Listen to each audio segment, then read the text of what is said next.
we will go to this title teamwork. So at the beginning, actually, I would like to share some nice case studies regarding the team. So at the time of war in Iraqi, recording in progress. Yeah, at the time of war. So can you? I'm requesting you all to the mute your mics, so some voices are coming from your side, so this may be disturb to others, right? Please mute if there are any issues, so you can unmute and ask the question from me, right? So the nice case study. There was a war in Iraqi many years back. I think the the U.S. Navy was facing huge difficulties due to the wounded soldiers. According to the reports, according to that case study, around around 10 to 15 people they were died daily due to the huge infections in Iraqi. So therefore, at that times, the Pentagon was thinking how to avoid these serious issues of wounded soldier. At that time, Pentagon create very special team with consist of surgeons and other nurses and technical people to face this wounded soldier issue. According to that case, actually, that the team was able to reduce death of the soldiers from around 15 to 20. So as just example for teamwork, I will share a few other cases uh, in throughout the lecture in coming slides also. So what is the team? What is a team? So the team is a unit of two or more people who interact, coordinate their work to accomplish common goal to which they committed and hold themselves mutually accountable. So in here, the what is team, when we say define team, so there are a few other special words you have to keep in mind. Just two or more people interact and coordinate each others for common goal and mutually accountable. These are the few words you have to keep in mutually accountables there, and they focus on common goals and interact two or more people. This is basically how we define team. So two or more people, right? Coordinates and go for common goal. They are mutually accountable, right? The contributions of the teams actually that is the team we have defined in previous slides. And what are the contributions of the team? So the why we should generate teams, right? Effective team contributes to organization in many ways, right?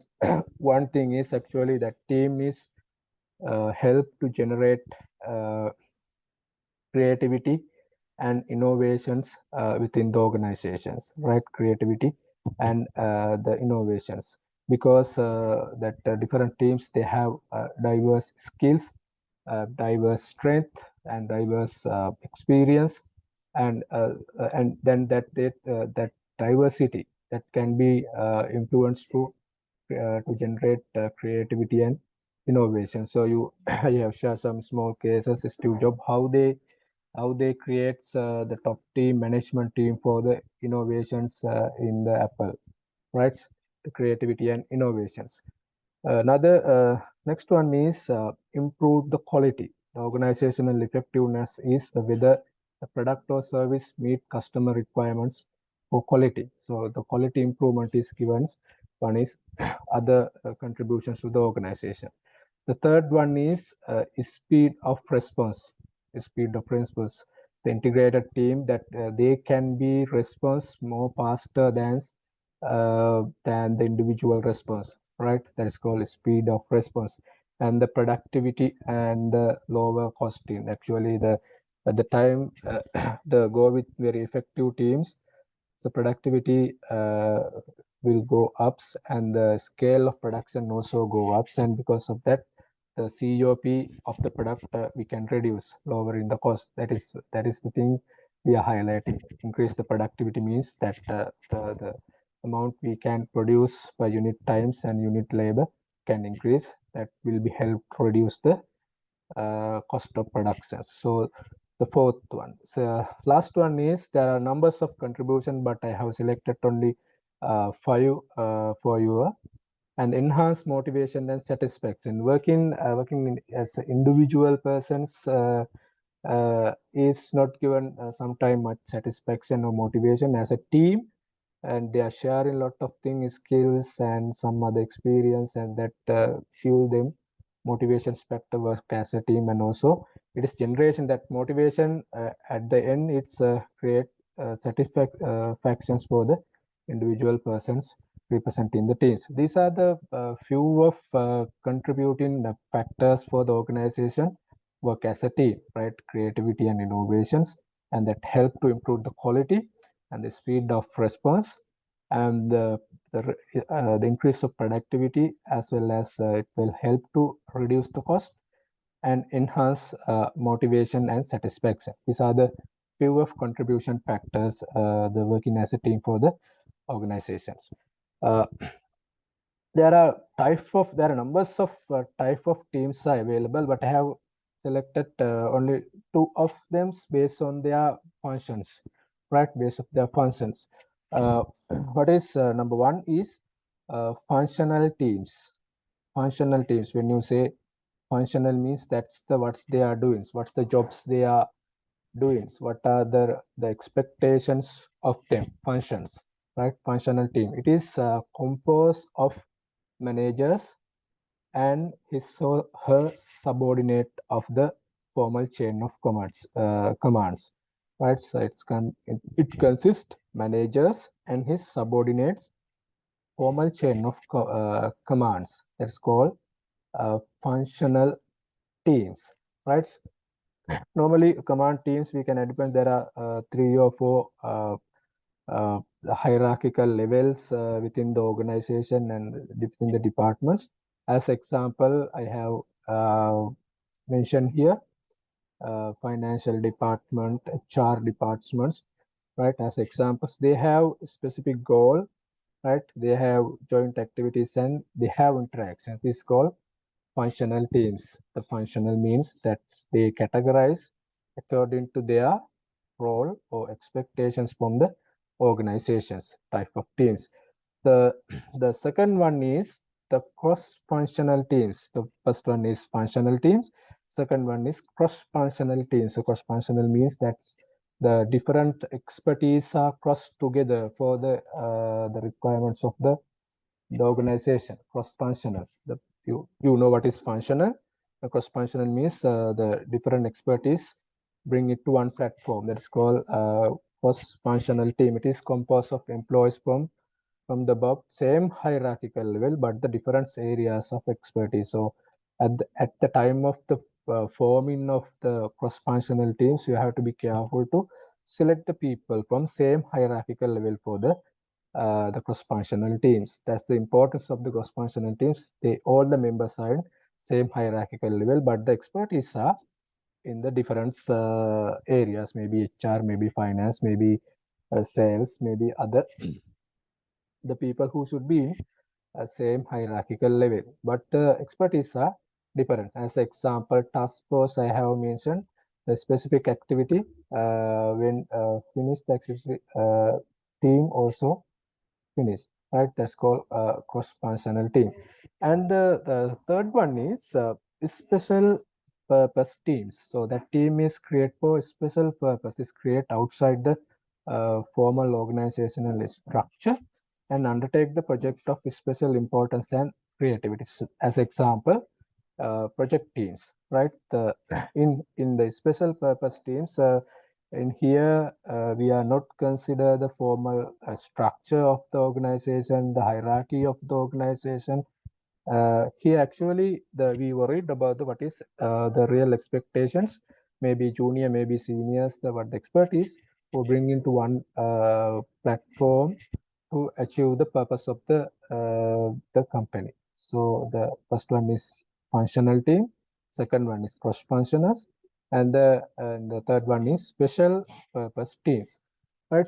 Some other category is actually self managed teams, right? Self managed teams. So here actually organization use this kind of team to increase the participation of workers in decision making, and they conducts their jobs with the goal for improving of the performance. Right, normally 15 to 20 multi-skill workers we bring it to one platform. They self-manage, they voluntarily works on improving the performance of the goal performance of their jobs. Right, this is called self-managed team. Right, then you have to clarify that two words they are to identify. One is groups, other one is team. But when you look at the groups, they have in the group they have designated strong leader, and the team actually there is no leader. Actually, they share or rotate the leaderships. Actually, in the teams, the leader is there, but the leaderships we share according to the requirement. We rotate leaderships according to the requirements. But in the groups, actually, leader and leaderships always bounded with one person, right? In the groups, right? So in the teams, leader is there. Leaderships with according to the requirement, it is share and rotate. And in the groups, actually, they all individuals are accountable, but in the teams, actually, total teams, they accountable for the task, and they have identical purpose of the groups, and but in the team they have set of specific vision or purpose. In groups, actually, individual they works for products, but in the teams they collective work for products. And in groups and run, they always worried on meetings. The leader or manager, they come and they go with the meetings. But in teams, they open-ended discussions and the problem solving. So because in the teams, actually, they are not much worried about the hierarchy. They always are not agree with the leaders' ideas and pressures. They discuss and they go for problem solving. And the groups, actually, they measures effectiveness indirectly, and the team, they measuring effectiveness directly. And the groups, they discuss, decide and delegate for works. They discuss, decide and delegate. That means that delegate means they individually assigns their own tasks. The individual person has their own task to accomplish for that groups. But in the teams, they discuss, they decide, but they are share their works. Share their works. That means that if someone person's difficult to contributes their the expected objectives for the teams, then other person of the teams, he is for the he can help, he ready to help. But in the groups, they more focus on individual works and individual contributions, and at the time that individual contributions are bring it to one platform and blended together. But in the teams, all the members of the teams, they collectively contributes for one works, right? That is called that is the difference between the groups and the teams, right? But in the team also we have different dilemmas too, because the drawbacks, the problems, right? This three is the main three dilemmas we have to identify, because we have to give up our independence. Like individually, if you work, even if you work as a groups, you have some independence, your own privacy or something actually. But in the teams, you have to give up your independence and you have to contribute it for the teams. And we have to work with some pre-riders. If imagine we go with some teams, there are people who not contribute to the teams, or they are not play their required role. So therefore, you have to cover their roles. So in the teams, we mention them as a pre-riders. They ride in freely with the help of other team members. So we have to put up with the pre-riders. And also teams are sometimes actually teams are always not works, right? Teams are always not give a correct results to the company or the organizations. Therefore, teams are sometimes dysfunctional. So these three dilemmas we have to keep in mind. One is we lost our independence and we have to work with free riders, and teams are not always give the required to expected results for the company. The dysfunctional can be happens. So these are the three dilemmas of the team, right? So then we have to identify why what are the 5 common dysfunctionals of the of the teams, right? So here actually I would like to mention, because the third points here I'm mentioning is the dysfunctionals can be happens. So where we can happens dysfunctional, and the other side is the effective team, how the team they can go, right? Dysfunctional team and effective teams, this is the comparisons. In dysfunctional team, actually the lack of trust or don't feel safe. Normally the dysfunction, the reason, few reasons to increase decrease the effectiveness of the team is the lack of trust. They don't feel safe, right? And in the effective team, they member trust one another.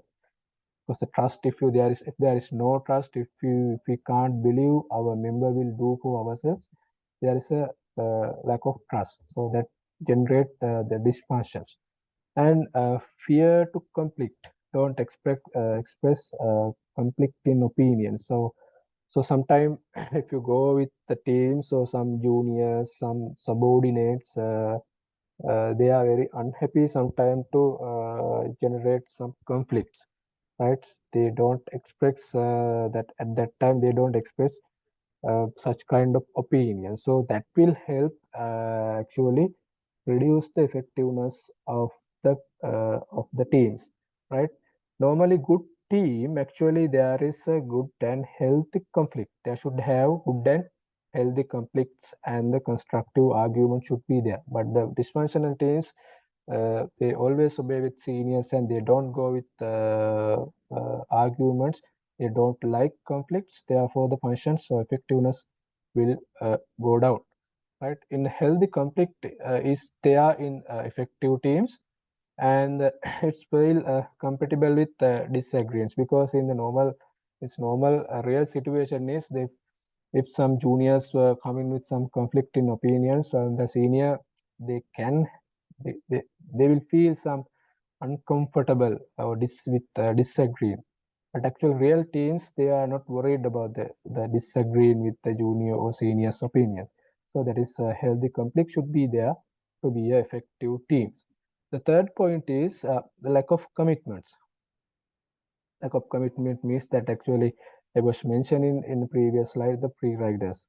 Lack of commitments. It's difficult to get through commitments. So the dysfunctional teams, we expect good feedbacks from all the members, but that pre-riders, they will act as they are part of the teams, but actually they will not react, they will not play their roles for the teams. That is called lack of commitment. So committed people, actually they are in teams to all the idea they put in one tables, because sometimes sometimes for their benefits, so individually to take their benefits, they will not really expose all the ideas, right? Because they have individual political opinions, actually individual politics within the department, within the organization, and within the teams.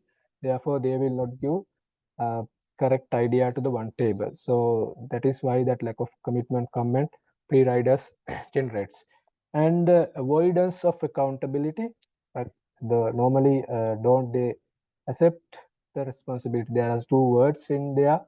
One is accountability and the responsibility. You know what is accountability is, what the jobs you the taken, and that is called accountability. The responsibility is what is the job you are given, right? So normally in the teams, accountability is they are managed actually as a source of accountability. And the last point is intention to the results. The personal ambitions is there sometime with the group, but the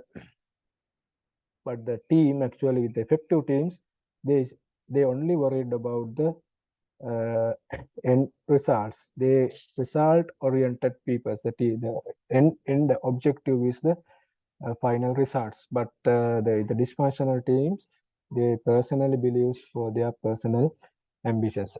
This is why that the lot of organizations want good teams, because if the dysfunctional teams, the performance will go down, and all the expectation what I mentioned in first slides, the cost reducing, the customer satisfaction, and all the benefit we can't take with the dysfunctional teams. Therefore, we should go with the effective teams, but the making effective team, building up effective team is one of biggest challenge currently we are facing. It is very difficult task to build up effective team in current scenario, in the current corporate environment.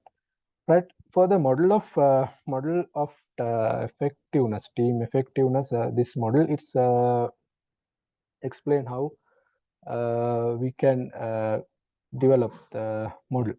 Right. So normally for the organizational and the environments, for the development of the team as effective teams, these three things you have to be considered. Actually, four things you have to be considered as a manager. One is organizational and the team environments, and the second one is how we design the teams, and the team process, and the team effectiveness is the fourth one. I will explain you one organizational and team environment mean actually. For to develop a good effective team, they should have very good rewarding systems, right? Rewarding system for the teams, because in Sri Lankan corporate scenario is very bad. Actually, there is no good rewarding systems. Even they performs better, or even they perform lesser, actually they are not ready to rewards. Actually, there is no good rewarding systems. The second one is the communication system should be there. Communication system should be there, because the communication is playing normally, according to the research actually, it is contribute around 85% for the effectiveness of the team. So therefore, communication is one of fundamental things so to be effective teams. Therefore, they should have a proper communication system. And the physical space is one of basic thing. Maybe in this current scenario, physically actually we no need sometimes physical space. Imagine if you work with international team, so you are meeting with the technical way using the media, right? Therefore, physical space is not much necessary, but actually we have to consider if that team is made for the corporate organization. Therefore, physical space depend according to the situations, right? Physical space is depend on the type of teams and also the situations. And the organizational structure and organizational leaderships and organizational environment. This is the top managers, the top management's expectation, how they design structure and the leadership of the organization and the environment. These are the one part. And then how what and the team design. Then we come to the team designs, how we design it, what is the size, and what is the compositions of the team, who are the members, and what are the numbers of people who contributes the teams, and how we designs. And the team process come in next. The how we go for developments of the teams, and what are the norms, what are the roles, and what are the cohesiveness, how they work together, cohesiveness. I will explain these all words in next few slides. And at the end we come to the team effectiveness.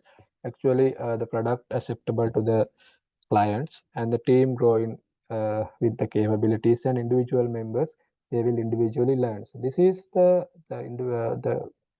this model is explained how we can build up effective teams, right? So, and this one is I would like to mention because what I was explaining in this physical space, this is the reason. So there in this current scenario, we sometimes we don't need that kind of physical space, because the virtual teams and the global teams are now we have, because the virtual team is the group made of geographically or organizally dispersed members who are linked primarily through the advanced information and communication technologies, maybe the different WhatsApps groups, and some email groups, and some group discussion with different technological platforms.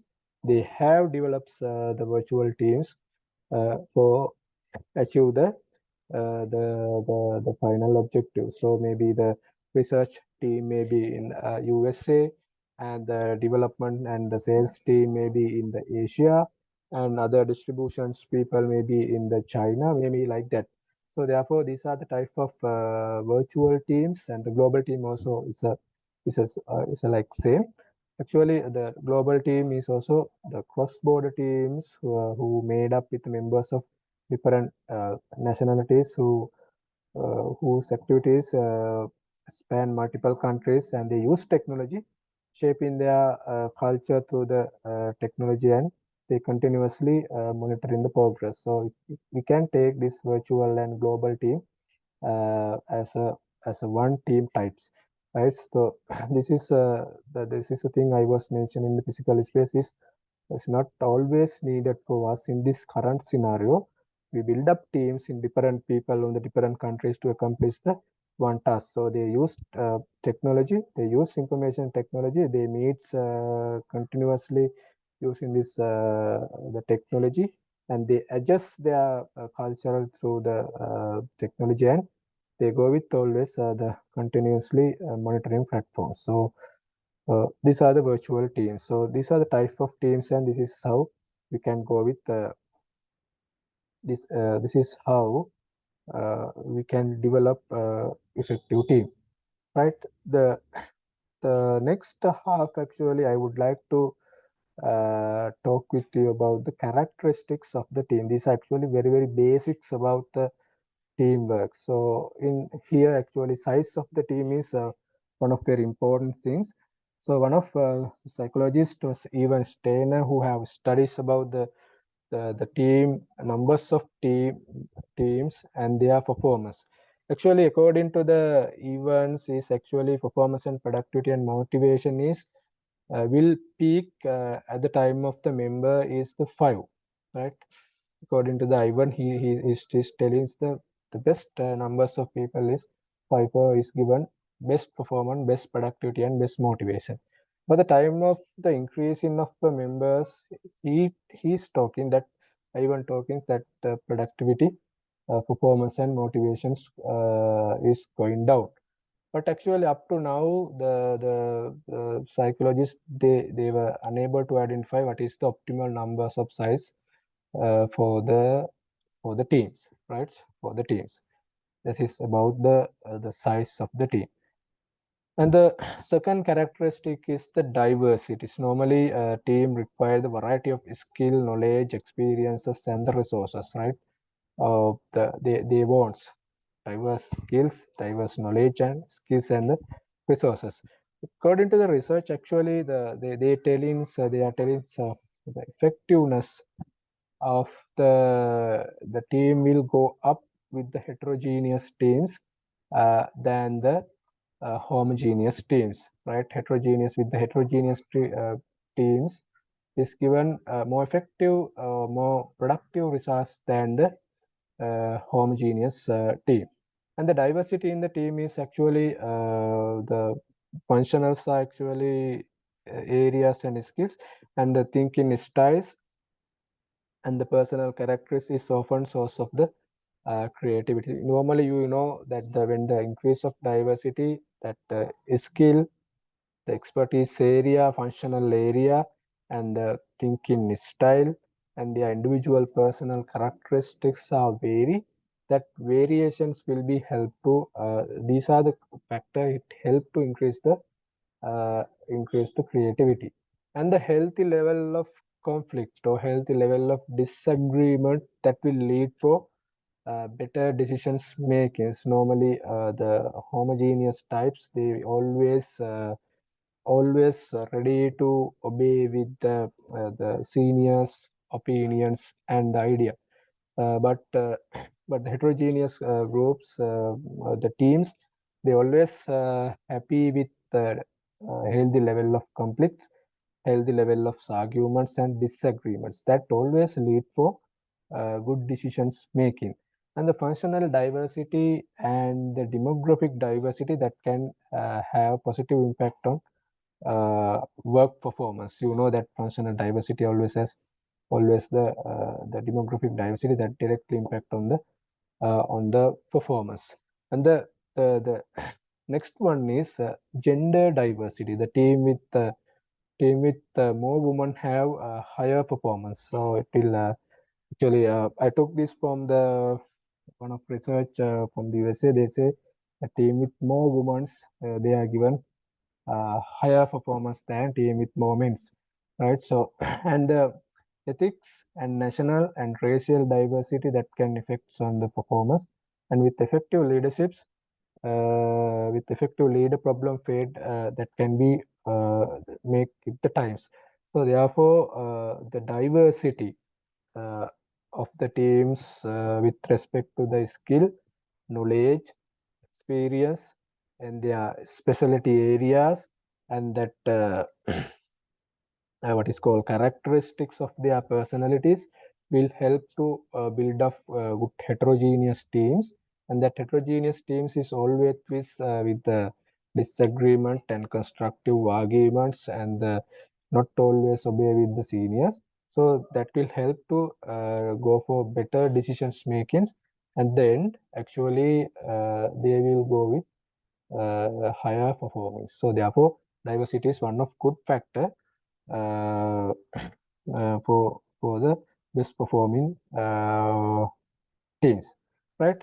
To success in long run, actually, we have to identify the role of members, right? Role of members we have to identify correctly. So therefore, the members, the two things you have to consider actually, the members' social well-being as well as their personal tasks. Actually, work-life balance is that word arise due to this, the social well-being and personal things as well as their tasks, right? I have mentioned one course, it's available in the internet, so you just talk, just go, just Google it, how this mining people who work as a team for around 100 days to survival until the people who come after the collapse of their mining process.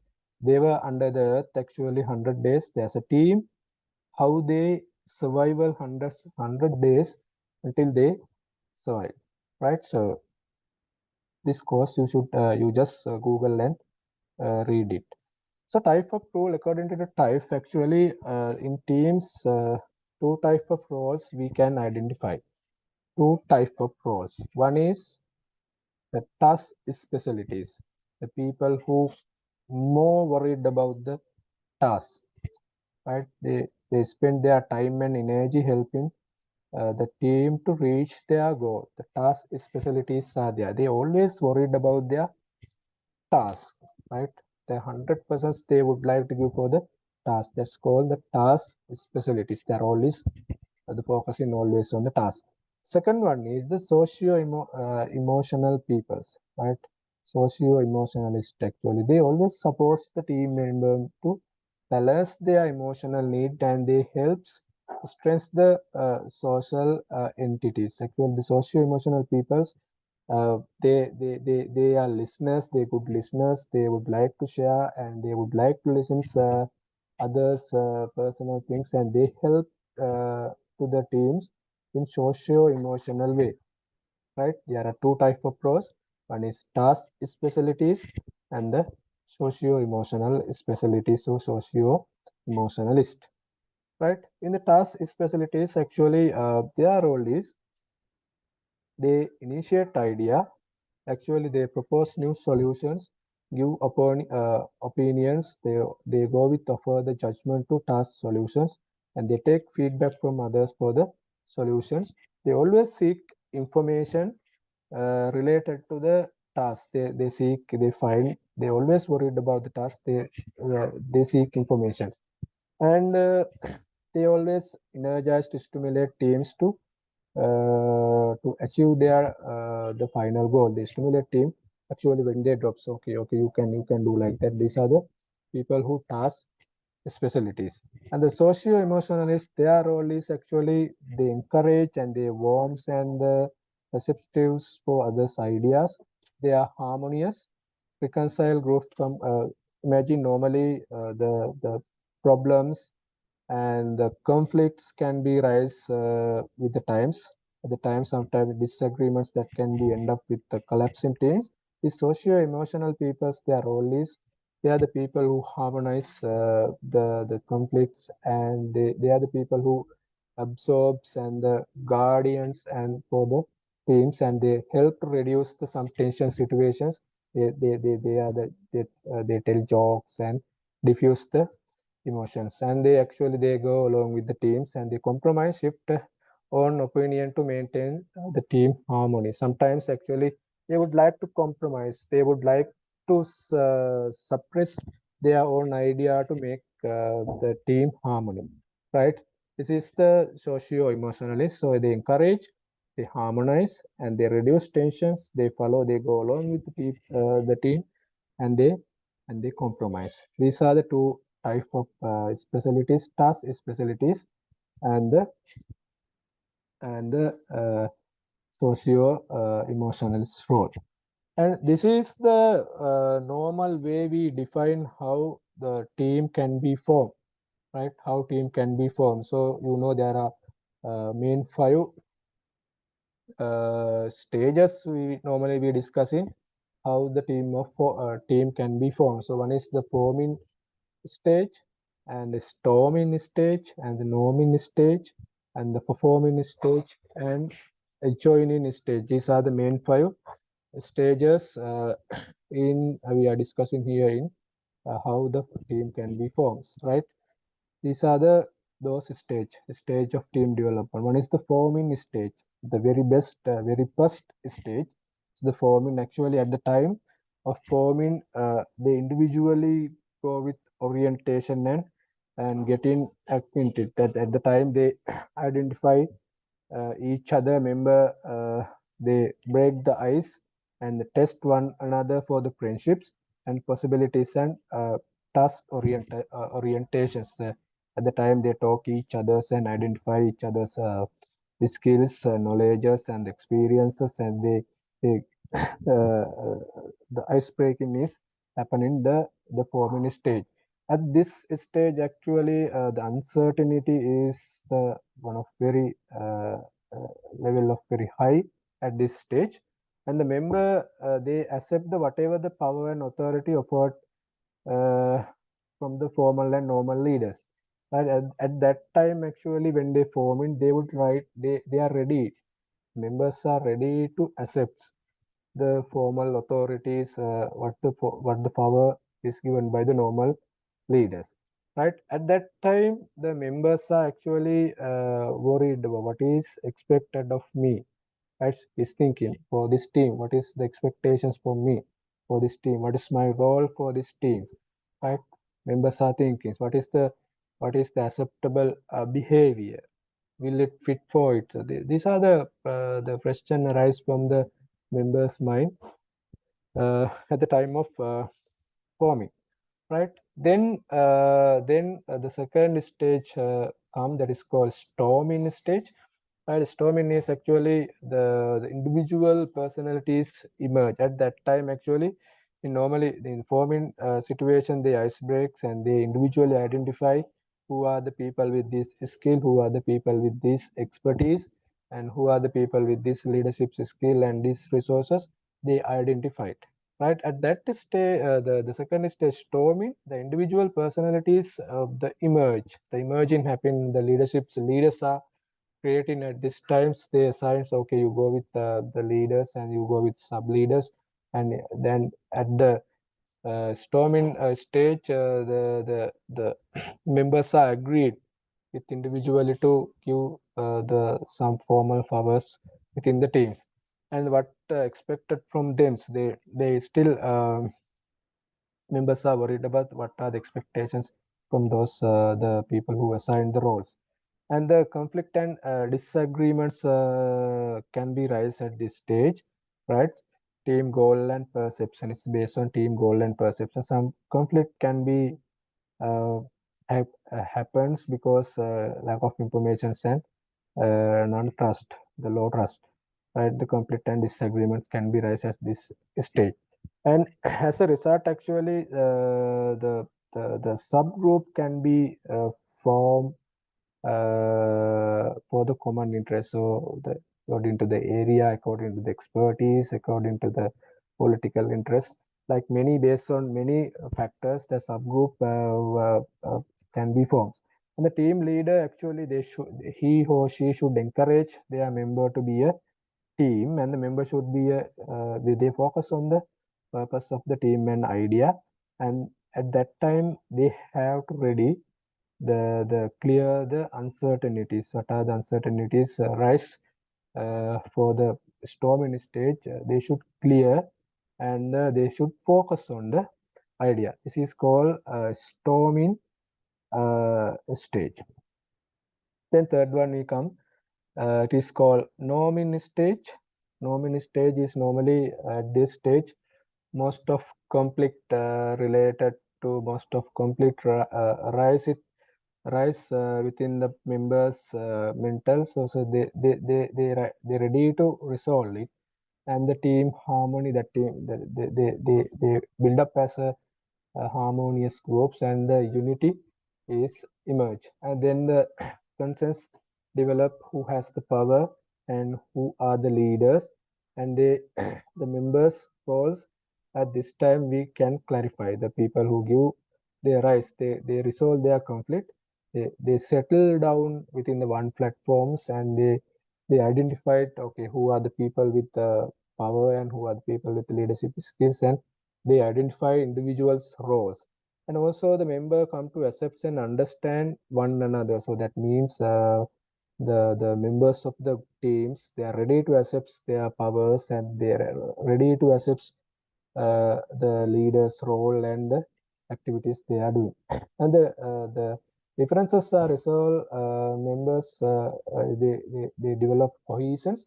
They ready to work as a teams, and the team leader should emphasize unity and the team norms and the team's values. This is called norming stage. Actually, you have to keep in mind they resolves the basic conflict arise at the storming stage, right? Then they go for forming. At the time of performing, actually, the problem solving and accomplishing the assigned tasks, actually, the individual members of the teams, they are assigned for tasks. At that time, they focus on problem solving and accomplishing the assigned tasks, and the members are committed to team missions, right? Coordinated with one another, handle their disagreement in a mature way. You know that the disagreement is there, but they are ready to handle in mature way, and they resolve the problem in the interest of task accomplishment.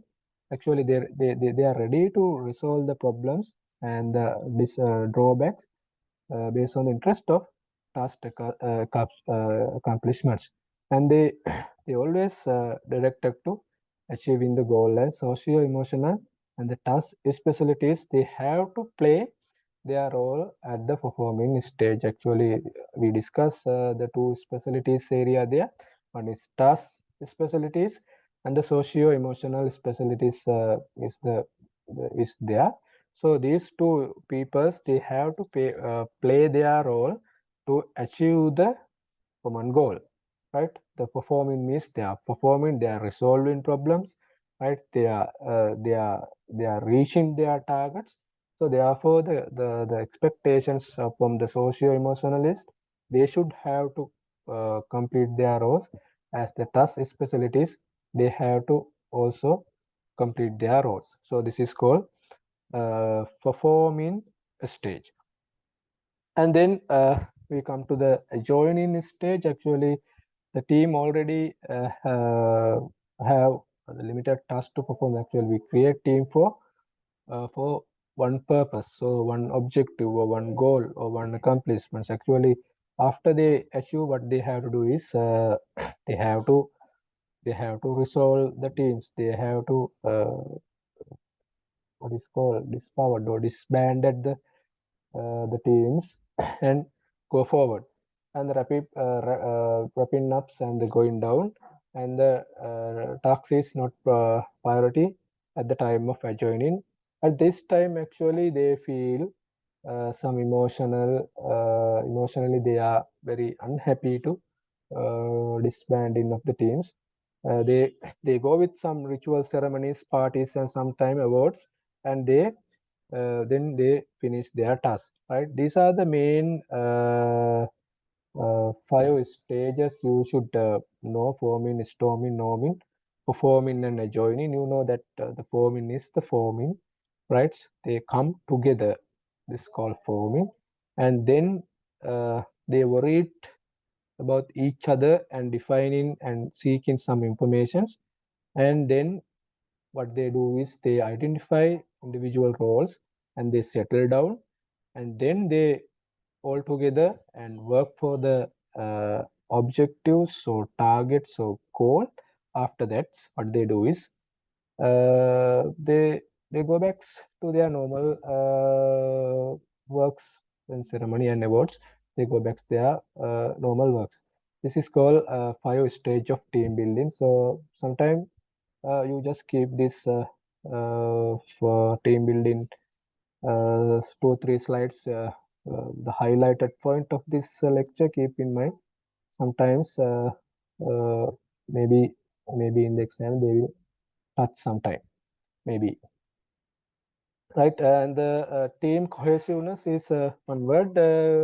You have to understand what is the team cohesiveness is extent to which what extent which members are attracted to the teams and motivated to remain. That is called cohesiveness, the team cohesiveness. How they are attracted and how much they are happy to work together, how much the level of the motivated to be there, right? That is called cohesiveness. Normally, members are highly cohesive team committed to team activities. They attend to meetings. They happy with the work with the teams. So sometimes the team with less cohesiveness, we can identify the people who not come to the meetings, who they don't contribute well, they are not motivated, they not participated. Sometimes they come there, but they not active members of the teams. So we can identify the cohesiveness. So therefore, this word is team cohesiveness is what is the extent of individual members who attract to the teams, as well as how much the level of motivation to remain there. So this is called team cohesiveness. So we can determine the team cohesiveness based on the uh, basic 3 formats of the teams. That's called team interactions and the shared goal and the personal attraction. So these are the few uh, few determinants of the team cohesiveness. Right? In the team interactions, actually, when higher frequent of contract, the interaction is very high. So they have very higher frequent of contract. They use different social different platform to make contacts, maybe a different social media groups, email groups, WhatsApp groups, and the physical meetings, and maybe different sources they use, and they have very higher frequency to maintain their contacts and get to know each other very well, and they individually they know who is this and what are the backgrounds and what are the roles of there and what is the education level, everything they very well known each others, therefore they don't have the conflicts or disagreements. They really know his capabilities, everything is there, they get to know each other very well and they consider themselves units, right? Themselves unit and become more committed to the team. So one determinant of the team cohesiveness is interactions, right? Interactions. So the second one is the shared goal. Shared goal. Team member they agree on purpose and direction to be more cohesive people or more cohesive member of the team, right? A shared goal at the time actually forming stage or norming stage, right? So they shared, this is the purpose we make this group or teams, so this is the directions we should go, this is the goal we should achieve, this is the objective we should achieve, they get agreed, and also that agreement they continue as a cohesive member, so that is called shared goal. And the personal attractions, that's the third one, is the personal attraction, attitudes and the values and enjoying being together. Actually the some people's of the groups, we know that these people they don't like for teamworks, they don't like being together, they don't like enjoying together, they are individualistic oriented, internal oriented people, so we bring it to the team, but it is very difficult to keep within the teams. Their orientations, their value systems are very different from others, so therefore very difficult to keep these type of people in the team. So that means he's always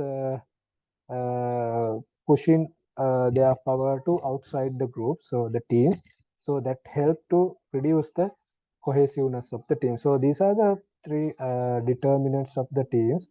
How we can identify the level of cohesiveness, the interactions, how frequently we are maintaining contacts, how well we know others, and how well we consider others, and how committed on the teams and the shared goals, and the personal attraction. Some good people for the social people and the team oriented peoples, they have good orientations, attitudes, valued uh, to be to work as a team. Normally, there are two factors influence on cohesiveness. What is in the presence of the competition and the team success. So we always encourage to go with one objectives and achieve the goal. But these two factors impact on the cohesiveness. One is the presence of competition. So that means that individual people uh, they have they have their own individual objectives, their individual career plan, and so being in the teams as a performing as a teams, actually it will negatively impact, they believe it will negatively impact for their career path, career life, and the next level of control, span of control. So therefore the presence of competition, so imagine equal hierarchical level who in one place, so that is the presence, the competition is there for the next level. So therefore they will not be in teams, they will consider their individual objectives of the company or the corporate to go with the ladder. And the team success, so sometimes some people believe so work as a team is useless, so we can do with ourselves. So therefore these two factors, the successability of the team and the presence of competition uh, will negatively impact to reduce the competition. So if there is lesser competitiveness, so then the cohesiveness will be high, that will be high, and if person believe that team always works, so the cohesiveness will increase. But sometimes if the competition is high and person always believe that team is always not work, so therefore cohesiveness will be dropped down. So this is actually the team cohesiveness. This is team cohesiveness. This is how we can determine the team cohesiveness, and these are the factors influence the cohesiveness. Then I have to talk with you about a few words about the teams. Few words about the teams. These are themes. One is norms. Norms, right? Team norms. It is when we say what is a norm means that is a formal standard of informal standard of conduct that's shared by the team member and guide their behavior. So when we say no, the norms for the teams, informally we create type of standards. So the how this is conduct, how this meeting is going on, what is the financial policy, how we can release money. These are related to their behavior. Their behavior is guided by some type of informal standard, but this informal standard is always forced by the some type of formal standard, right, within the organization. That the member, they have to follow the formal standard of the company, formal standard, the way of they are handling. But the sub teams, they form for some objectives, they have to follow that informal standard.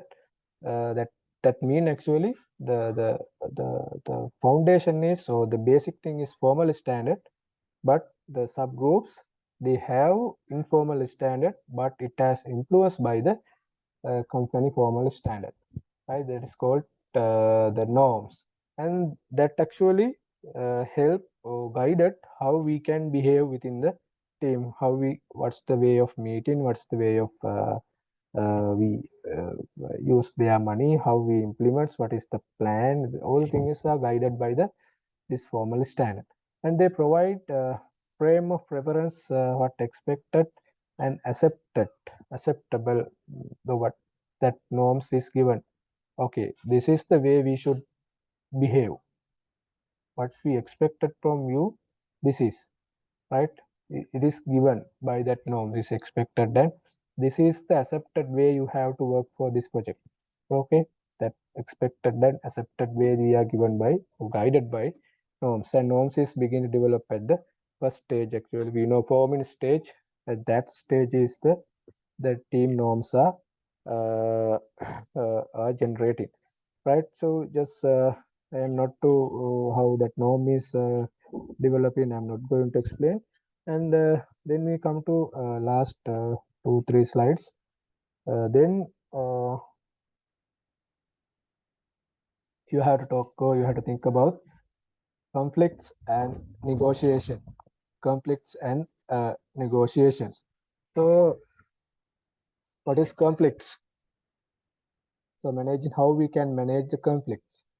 Conflicts are actually conflict refer to antagonistic interaction in which one party attempts to block intention or goal of another. At that time, actually, the conflict arises. So one party, they they they break, they block the intentions of the goal of another. So therefore, conflicts can be rise. So conflict refer antagonistic interactions. Antagonistic interactions means that's it's not the formal, it's not the legal, it's not the ethical way of interactions. It's not formal, it's not legal, it's not ethical, it's not a standard way of interactions or blocking others' intention. It's some kind of informal, unethical like way, right? It's called antagonistic interaction. Is there one party who stop or blocks the interaction of other party to achieving their goal. So therefore, according to that, we have two types of conflict. Two types of conflict. One is task conflict, right? Task conflict. So the people make conflict regarding the task. So disagreement among the people about the goal to be achieved, right? Or content that task to be performed, content of the task to be performed. So that task conflicts can be arise, disagreements among the people about the goal to be achieved. So So people make conflict. So okay, this guy was making my job, so this guy is not performing well, or is influencing like that. Task conflict is there. One is one type of conflict, task.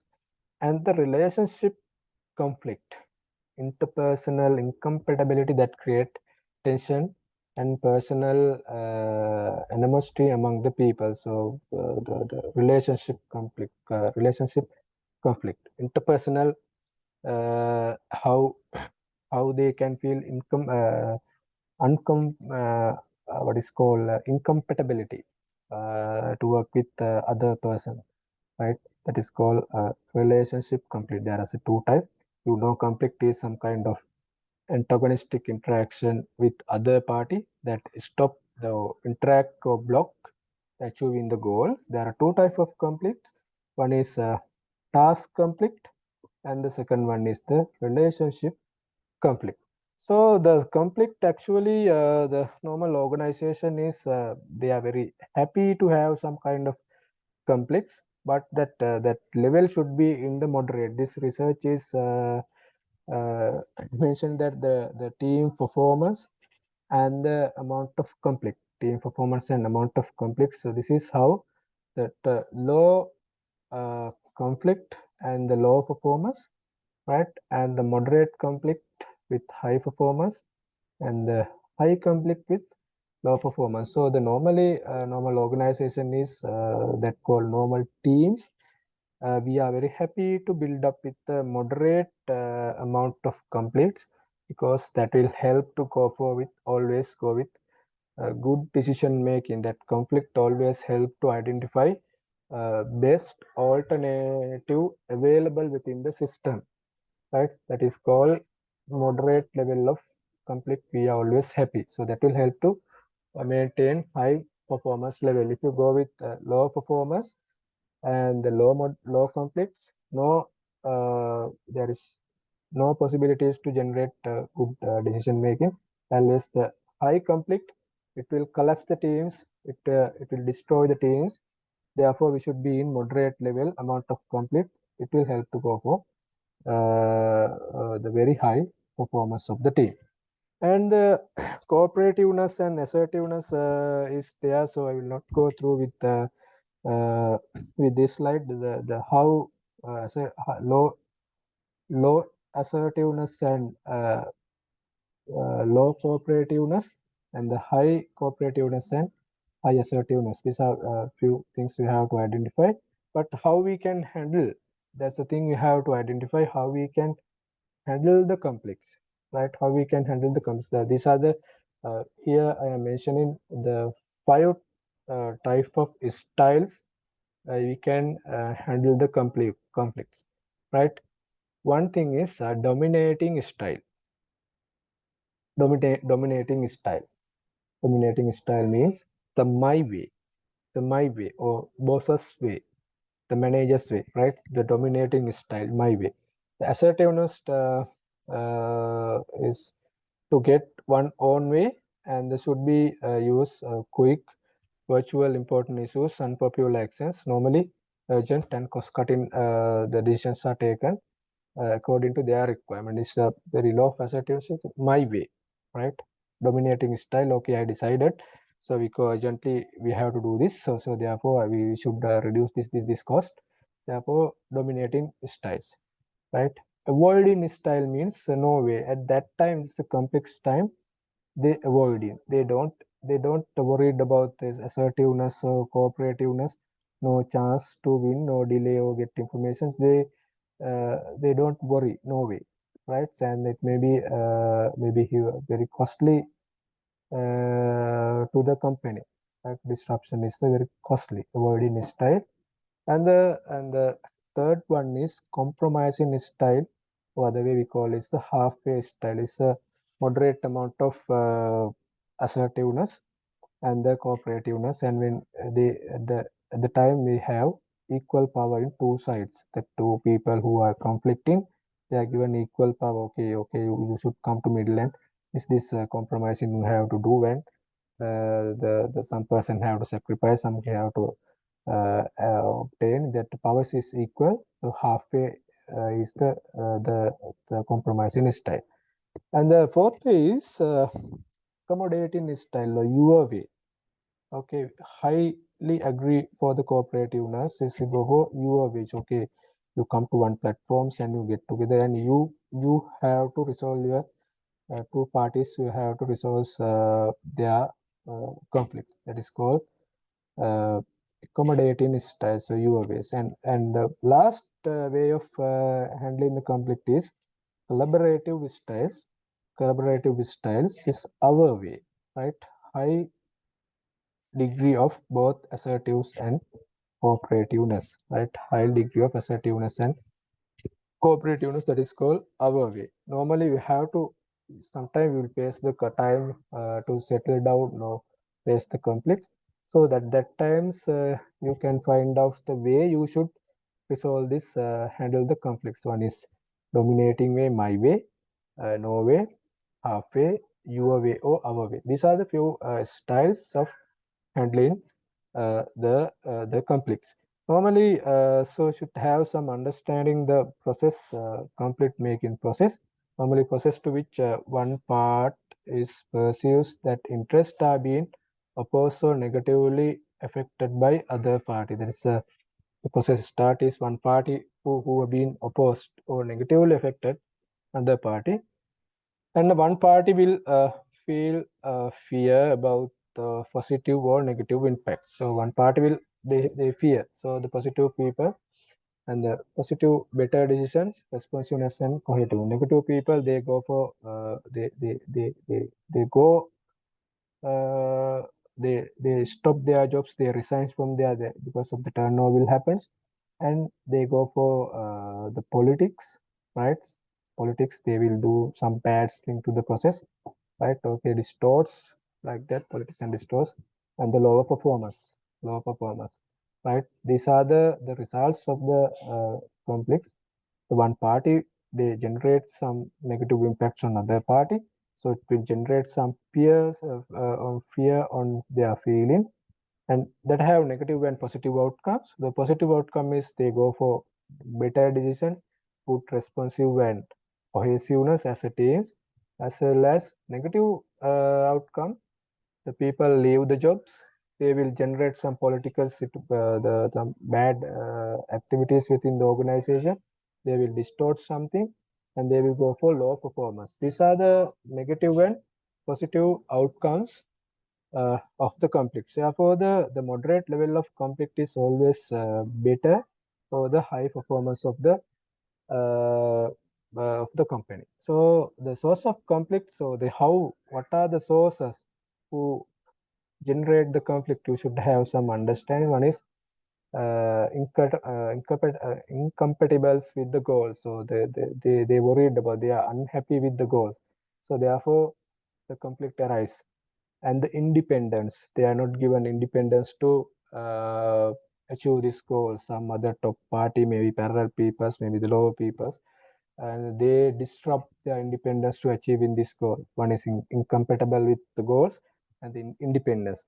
Third one is lack of resources. The financial, human, machinery, the land, so whatever the resources you want are not given by the management. So, but you have to achieve the goals. It generates some kind of conflicts, right?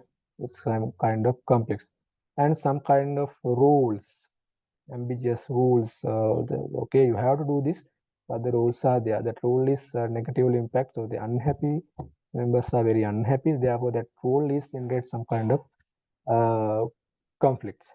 And the poor communications, the messages are not following through the hierarchy, and the people who don't know what to do. So therefore, poor communications. And the last one is the differentiation, some cross-cultural issue and generational impact. There are a lot of differentiational issues there.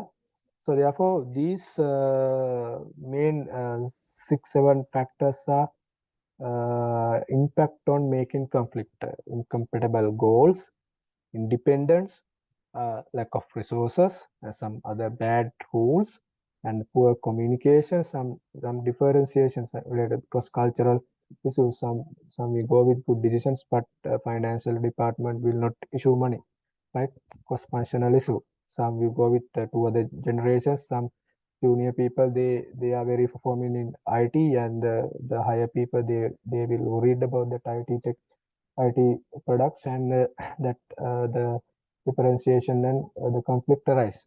Right? The seniors are, they don't know what their junior did. So therefore, that conflict we have to resolve via the negotiations, right? Via the negotiations. So the people engage in give and take decision and consider the various alternative to reach a joint decision that is acceptable both parties. That is called negotiations. We negotiate each other. The people engage the give and task decision, take the decision, consider various alternatives, and what they do is they come for the reach to joint decisions, and that can be accepted by the both party. That is called negotiations. There are two types of approach. One is integrative negotiation, and the second one is distributive negotiation. Integrative negotiation and the distributive negotiation. You know that integrative negotiation is win-win assumptions. We go for both parties. They are very happy, come with creative solutions. Both parties are get benefits, and people look multiple angles and complete manage through the cooperation. Integrative approach is win-win assumptions. Both parties are happy. And the last one is a distributive negotiation. So each parties try to get as much of it as they can. One side want to win, another side actually they will lose. Win-lose approach. This one is do not lead to long-run relationship. So the distributive negotiation. So actually one party will win and the other party have to lose. This is called disruptive negotiation. And the integrative negotiation, we mentioned that it is a win-win assumption. So therefore, in the win-win solution, there are some rules you have to follow. Actually, they separate the people from the problem. They have to focus on problem, not to discredit to each other. So normally we know that the conflict is why conflict arise, what are the factor conflict arise. Therefore, what we do is we separate people from the problem. They focus on problem, and we don't give discredit for the each parties, and they go with the win-win situation. Focus on interest, not current demand. Focus on interest and not current demand. And they listen and ask question and find out what are the alternatives and come up with the best solution. And instead, results to be based on the objective standard, right? Results are based on objective standard. The another one is the third party interventions. How we can resolve the conflicts for the is one of we bring third party to the intermediate to the problem, right? Imagine if there is a conflict between two parties, we bring third party to the insides, and then third parties we given to the power to resolve this conflict. Normally, to take in third parties, there are main 3 points. We have to main 3 types we have to identify. One is mediations. Second one is inquisitions, and third one is arbitrations. Okay, mediation, inquisitions, and arbitrations. So mediation means that person who come as intermediaries, who is not take decisions, right? He is not exchanging any document or decision. He come as mediations and he help to take decisions, right? Mediators. And the inquisition is actually he controlled two parties, right? Criminal court judge like person who completely control the two factors, right? Inquisitions. And arbitration is actually decisions is go for labor management dispute like that, right? Decision control, labor management dispute to subcontract, discuss like that. Arbitration. So mediator, he has no power. Inquisition is fully control, and intermediate level is arbitrations. So these are the things today I have to discuss with you, because this is I talk about the team, and then I talk about teamwork actually, and then use some cases and the defined team. Actually, there are two or more people, right? They have common goal and interact each other. Keep it mind just teams, and then why we need team is for increased creativity, innovations, and improved quality, to speed response, high productivity, and that help to lower cost and enhance motivation and satisfaction. There are few type of teams. One is functional, other one is cross-functional, and special purpose and self-managed. Right? Then we talk about the group and teams. So you can avoid these slides. No need to keep this in mind. So this how we can differentiate group and team. And actually, team is always not work. Sometimes dysfunctional is there. So what are the reasons to be dysfunctional is here: that lack of trust and conflict, commitments, accountability, and the personal ambitions. This is why the team is always not focused. So therefore, to develop effective team, so this is one of best model we can consider how we can go for effective teams. And also there are some other type of team is available, which is called virtual team. Some geographically and organizationally dispersed person who uh, who link together using technology and work for one purpose. That is called virtual teams. And then we go with a few characteristics of the teams. One is called size.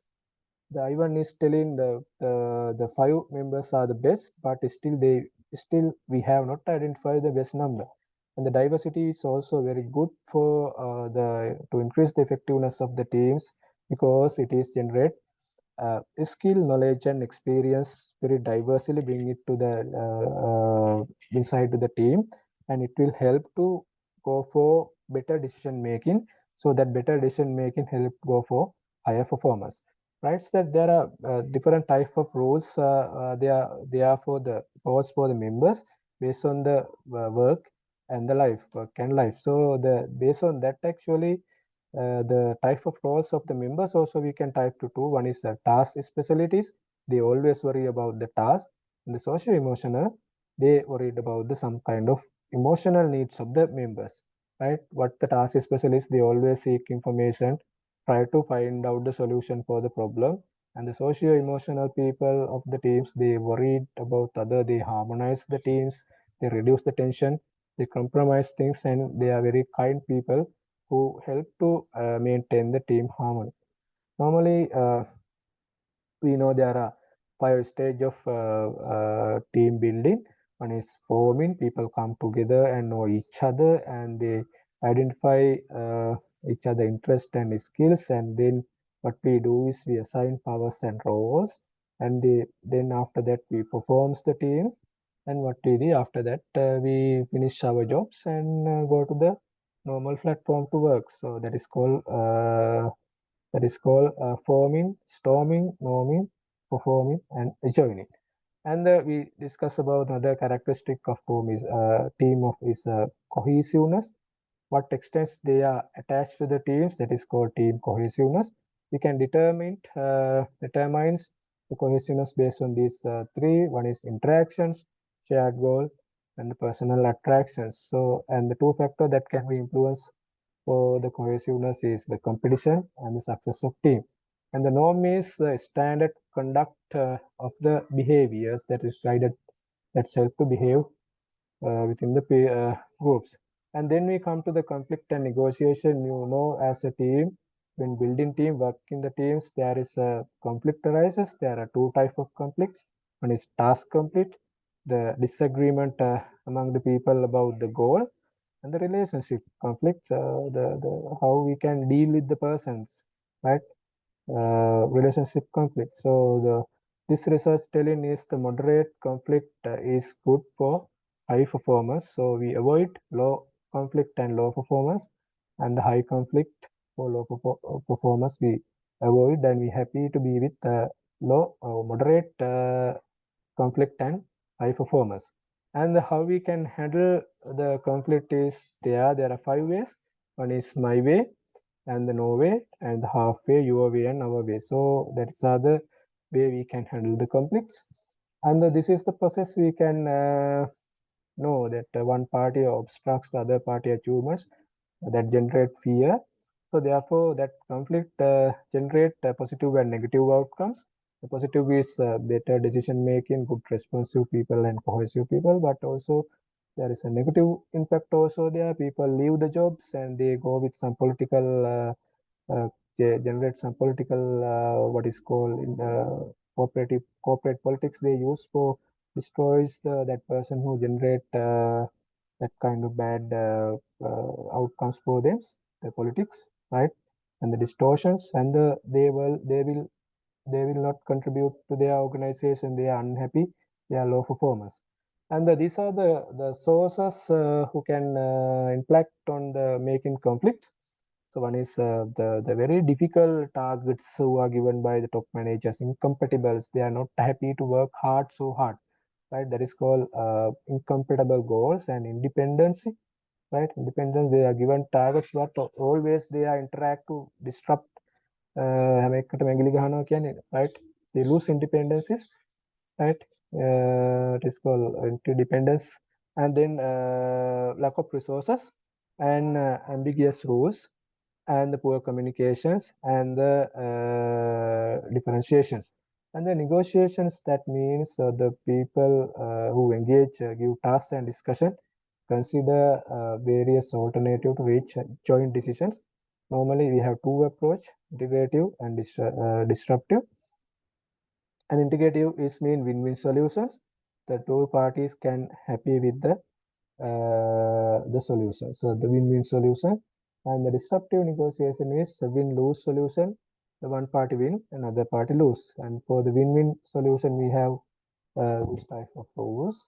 And the last one is if there is very difficult to come up with the organizational situation to resolve this conflict, we have to go with third-party interventions.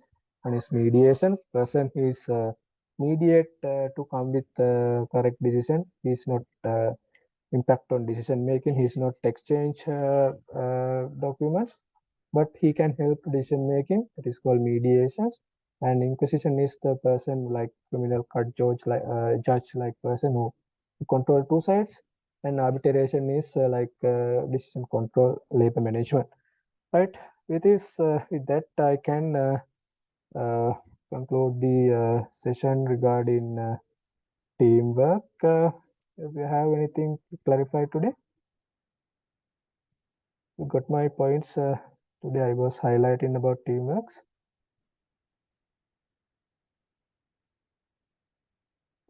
Hello.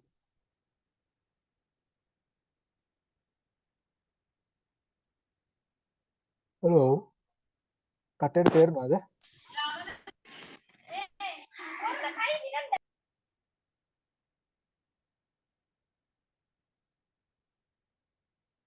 All right. No feedbacks from the side, so it's okay. Yeah, with that, we can conclude today's sessions, and today itself I can share the PDF file of this presentation for you, and the video recording I will upload it separate YouTube channel, because total lecture should be there. That LMS is not happy to actually upload. I will upload to YouTube channel and share the link if you want to submit. If you can follow at the time of near the exam, and if there are any clarifications regarding the lecture, you can write, you can SMS. I think it's a simple topics. And with that, I can conclude. So don't worry if you have any clarifications to reach me. So then, with that, I'm stopping here today, and thank you very much for the participation, and hope you enjoy my lecture today. Thank you very much. Thank you, sir.